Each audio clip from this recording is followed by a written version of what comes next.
Carl Panzram was an active criminal even during his pre-teen years. He spent decades in and out of reform schools and prisons, and his attitude toward authority was dismal, as he built a reputation for attacking prison guards. It wasn't until just before his death that the extent of his crimes became available to us, and that was through his own writing. However, whether or not we can trust that information is debatable. He confessed to 21 murders, but was suspected of killing in excess of 100 people, yet only 5 of them were confirmed. Carl was actually born Charles Panzram on the 28th of June 1891 in East Grand Forks, Minnesota, growing up on a farm as a member of a large family consisting of 7 siblings. At the tender age of 5 or 6, he'd already started stealing and was becoming a handful for his parents. Punishments in the family home were rather harsh. The children were often chained or starved. However, by the time he turned 8, his father walked out on them and never returned. Around that period, Carl was arrested for the first time for being drunk and disorderly, which is hard to imagine for such a young age. The scariest part about this young boy is that he developed into a man with a deep-seated hatred against humanity, including a desire for the human race to be wiped out. How did this happen, and why did he hate everyone? I guess by looking into his life and the hideous crimes he went on to commit can help us to draw our own opinion. It's interesting because Carl himself had thought about his life and had his own idea regarding why he ended up being so devoid of human feelings. And I think it's time for us to take a look at how all of this transpired. After being arrested at the age of 8 for being drunk and disorderly, that experience didn't curb his appetite to pursue a criminal path. In 1903, at the age of 11, he was arrested again for being drunk. And shortly after this arrest, he stole some food alongside a revolver from a neighbor's house. His mother was finding him too difficult to manage, and as a result, she sent him to the Minnesota State Training School.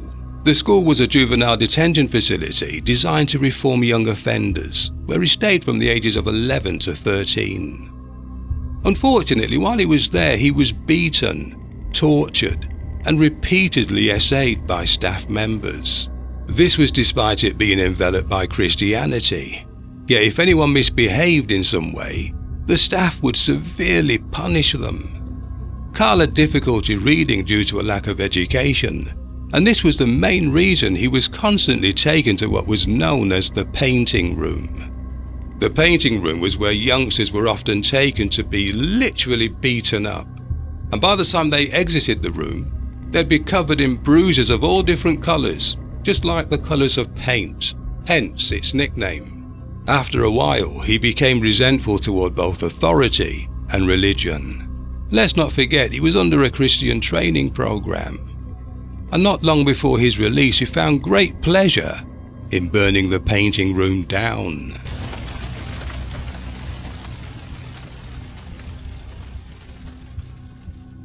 By late 1905, he learned how to tickle the ears of the staff by telling them what they wanted to hear. When appearing before the parole board, he convinced them that he'd changed and was now fully reformed as a result of the lessons the school taught him. However, behind their back, his real thoughts about his time at Red Wing were revealed in his autobiography when he said, "I was reformed all right. I've been taught by Christians how to be a hypocrite, and I learned more about stealing, lying, hating, burning and killing." After being paroled, his mother collected him from the school, but his resentment toward her was brewing. When she was the one who sent him there, and prior to that, had subjected him to severe punishments. He admitted later in life that he literally hated his mum. The following year in 1906, he'd had enough of farm life and decided to leave. And he did that by boarding a freight train at the age of 14. And like his father, he never went back to his mother. Instead, he traveled across America committing burglaries, stealing and consuming alcohol to the point of becoming a heavy drinker. One day while on a train, he was approached by 4 men who offered him some decent clothing and a place to sleep. However, it wasn't free. They expected a favour in return. And before the 14-year-old knew what was happening, the men completely overpowered him, taking turns to SA Carl. Chillingly, he wrote about that terrible experience. I left that box a sadder, sicker but wiser boy. I made up my mind that I would rob, burn, destroy and kill everywhere I went and everybody I could, as long as I lived.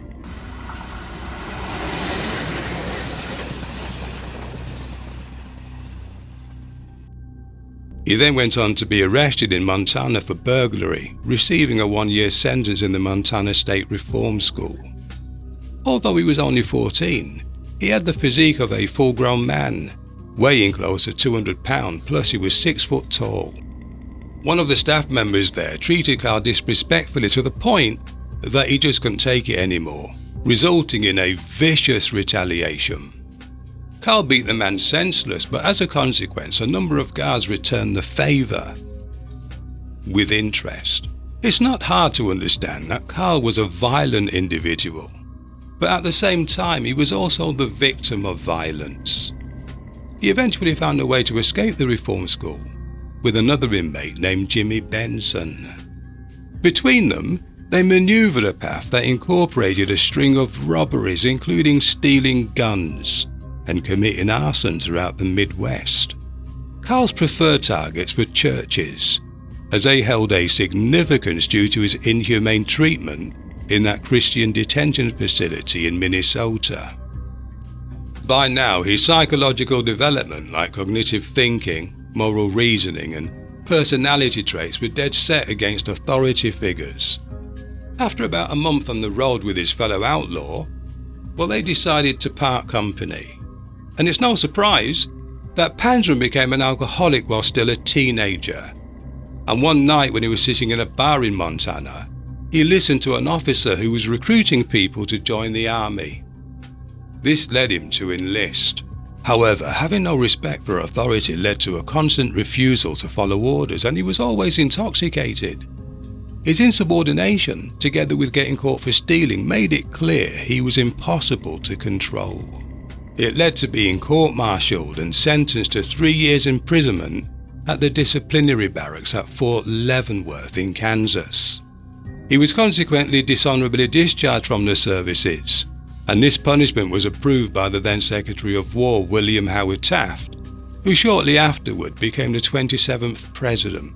Regarding his experience at Leavenworth, Panzram uttered, I was a pretty rotten egg before I went there, but when I left there, all the good that may have been in me had been kicked and beaten out of me. He was released in 1910 at the age of 19 and had vengeance on his mind directed toward Howard Taft, the man who became president.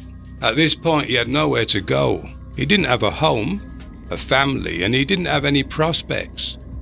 Most of his life had been spent in reform schools or prisons, and the years of abuse and torture that he'd suffered twisted his mind. Over the next few years, he was arrested on many occasions for committing all types of crime. In addition to that, he used a lot of aliases to minimize detection. Then, in 1915, Panzram was sentenced to 7 years at the Oregon State Penitentiary in Salem. Once again, he'd been caught stealing. Life at Oregon State was tough, and it didn't help that the guys there took an immediate dislike to him. The warden was the infamous Harry Minto, who believed in providing harsh treatment to inmates, including beatings and isolation. Panzram swore that he'd never do that 7 years and defied the warden and his officers. Partly because of that, they beat him, hung him from rafters, and placed him in solitary confinement. While in solitary, he mainly dined on cockroaches. However, during his first year at Oregon, he helped another inmate, a chap named Otto Hooker, to escape. And while escaping, Hooker killed the warden, Harry Minto. This made Panzram, who was in his mid-20s, an accessory to the crime, his first known involvement in murder. He was soon recaptured after escaping, but that didn't deter him from escaping again the following year by soaring through prison bars. However, throughout his many incarcerations, he was never a model prisoner. In fact, he became infamous for the many fights he had with correction officers. After his latest escape from Oregon, he then shaved his moustache off, boarded a train, and according to Carl, made his way to New York, before travelling to over 30 countries, including Europe. When in Europe, he visited England, Glasgow, France and Germany, and of course continued his lifestyle as a criminal.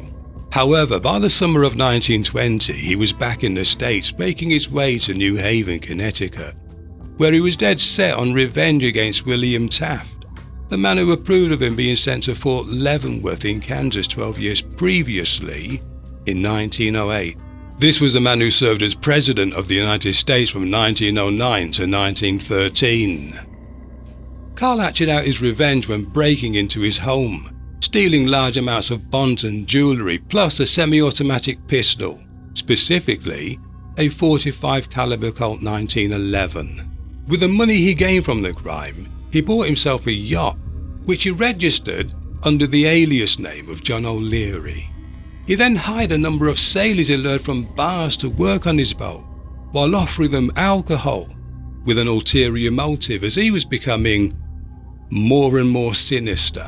On 10 separate occasions, Carl allegedly shot the sailors with the president's stolen gun, before throwing them overboard near Execution Rock's lighthouse on Long Island. The yacht was eventually lost due to a storm near Atlantic City.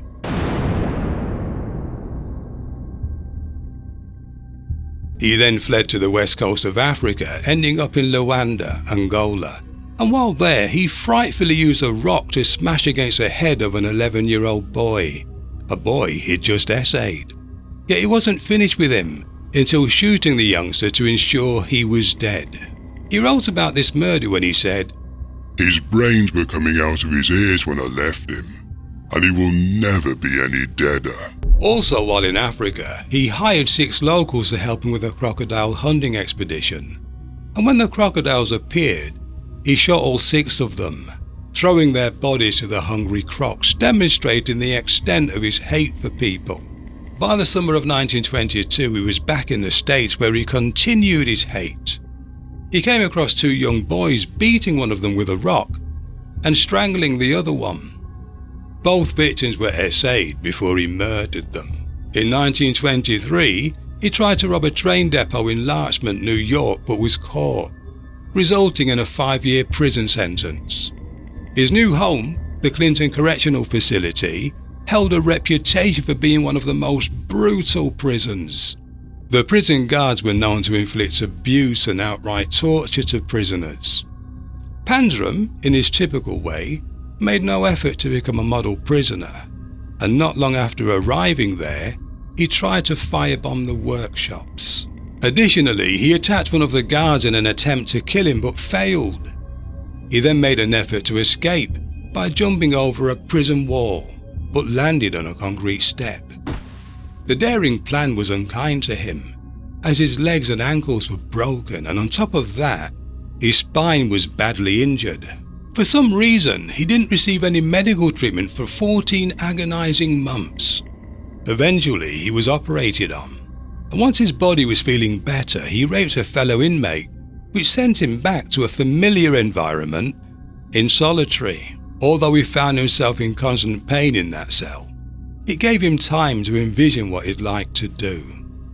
He entertained ideas about wiping out an entire city by poisoning its water supply with arsenic. Another thought he reflected on involved interfering with and sinking a British warship that was docked in New York, with the intention of starting a war between the US and Britain. Anyway, he was released from prison in July 1928, and even though his injuries affected him, it didn't stop his criminal career. He burgled at every opportunity and murdered a man in Baltimore, Maryland. Carl was clearly a transient killer, as he never remained in one place for a significant amount of time. Then, on August 30th, 1928, Panzram was arrested yet again in Baltimore for a burglary in Washington, D.C. He actually represented himself during his trial, and admitted he wasn't only guilty for the burglary, but had stayed in the house hoping the owners would return so that he could murder them.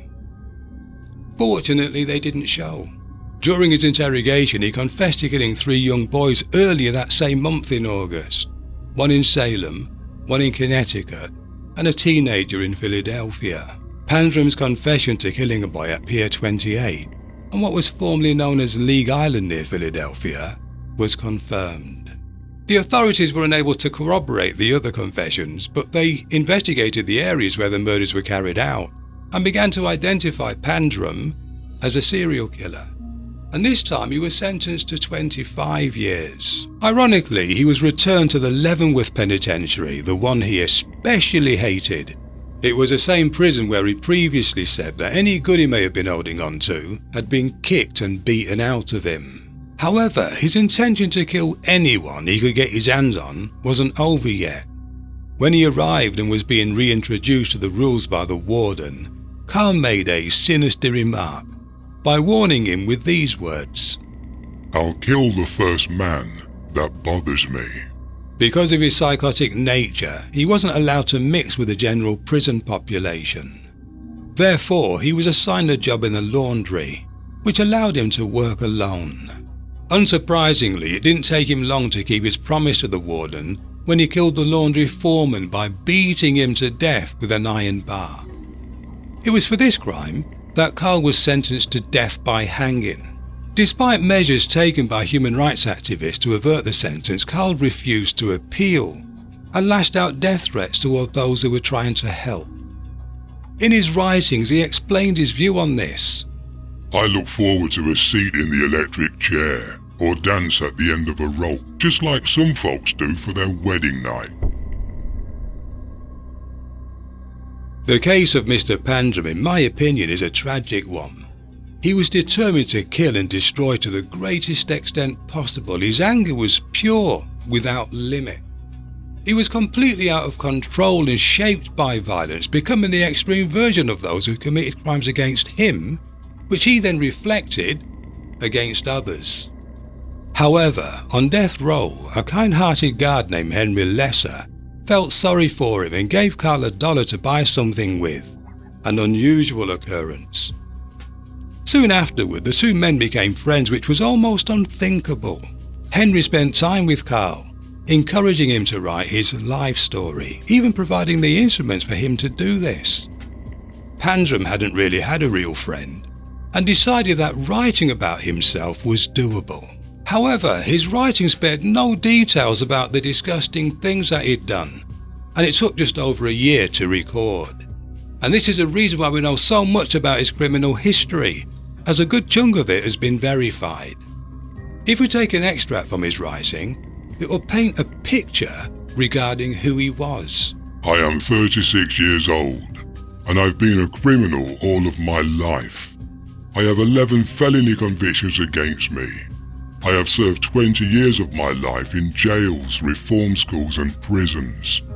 I know why I am a criminal. Others may have different theories as to my life, but I have no theory about it. I know the facts. If any man ever was a habitual criminal, I am one. In my lifetime, I have broken every law that was ever made by both man and God. If either had made more, I should cheerfully have broken them also. The mere fact that I have done these things is quite sufficient for the average person. Very few people ever consider it worthwhile to wonder why I am what I am and do what I do. All that they think it is necessary to do is catch me, try me, convict me, and send me to prison for a few years, make life miserable for me while in prison, and then turn me loose again. This is the system that is in practice today in this country. Those who are sincere in their desire to put down crime had to be pitied for all of their efforts which accomplish so little in the desired direction. I have no desire whatever to reform myself. My only desire is to reform other people who try to reform me. And I believe that the only way to reform people is to kill them. Hurry up and bring on your electric chair. I want to leave here and take a nosediver to the next world, just to see if that one is as lousy as this ball of mud and meanness. I am sorry for only two things. These two things are, I am sorry that I have mistreated some few animals in my lifetime, and I am sorry that I am unable to murder the whole damn human race. I find it difficult to imagine anyone being as dangerous as Carl Panzram. His whole life was a mess from the beginning to the end. Some people say that Carl was the most unpredictable killer among serial killers and possibly the most frightening of them all. When he was sentenced to death, it only took the jury a mere 45 minutes before delivering the guilty verdict. And then on the 5th of September 1930, at the age of 39, correctional officers walked with Carl to the gallows.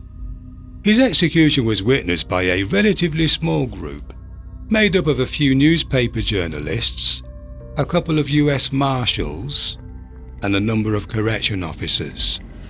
As the Marshals attempted to cover his head with a black hood, he took the opportunity to spit directly into the executioner's face. He also cursed his mother for bringing him into the world.